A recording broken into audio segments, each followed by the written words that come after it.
আসসালামু আলাইকুম everyone, welcome to my channel. চট্টগ্রামের ঐতিহ্যবাহী মেজবানি মাংসের স্বাদ যারা পেতে চান তারা আমার এই ভিডিওটি দেখতে পারেন। মেজবানি মাংসের বিশেষত্ব হচ্ছে অনেক বেশি মাংস একসাথে রান্না করা হয়, কিন্তু অল্প মাংস দিয়ে মেজবানি মাংসের অথেন্টিক স্বাদ কিভাবে আনা যায় তার সিক্রেট রেসিপিটাই আজ আপনাদের সাথে আমি শেয়ার করতে যাচ্ছি।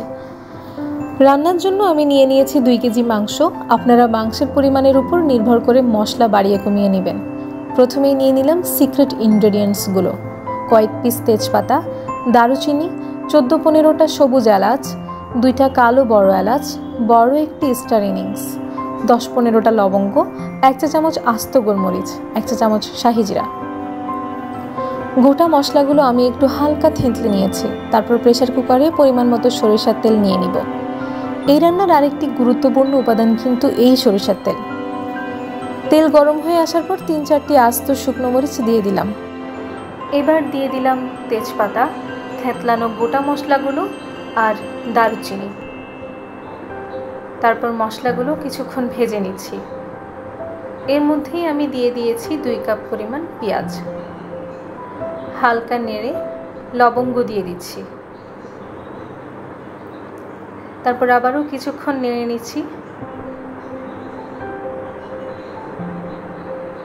এবার 2 চা চামচ লাল মরিচের গুঁড়ো, 2 চা চামচ হলুদ গুঁড়ো এগুলো দিয়ে একটু নেড়ে নিচ্ছি।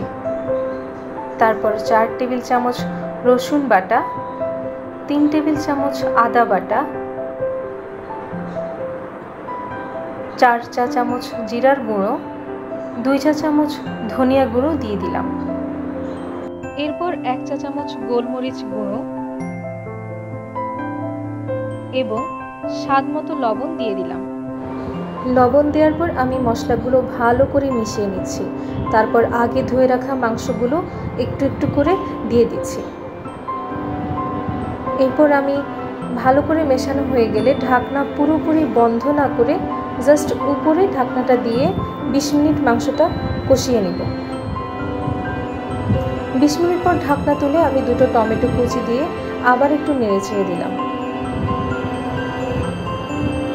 এবার ঝোলের পরিমাণে পানি দিয়ে একটা আস্ত রসুন আমি দিয়ে দিলাম। এই রসুনটা মাংসের স্বাদ দ্বিগুণ বাড়িয়ে দেয়। এরপর নেড়ে চেড়ে প্রেসার কুকারের ঢাকনা ভালো করে লাগিয়ে দিয়েছি। 4-5টা সিটি বাজার পর আমি চুলা বন্ধ করে দিলাম। ঠান্ডা হওয়ার পর একটা বাটিতে মাংসগুলো নিয়ে নিয়েছি। দেখুন কি সুন্দর কালার এসেছে। এরকম মজার মজার আরও রেসিপি পেতে চ্যানেলটি সাবস্ক্রাইব করে পাশেই থাকুন। আল্লাহ হাফেজ।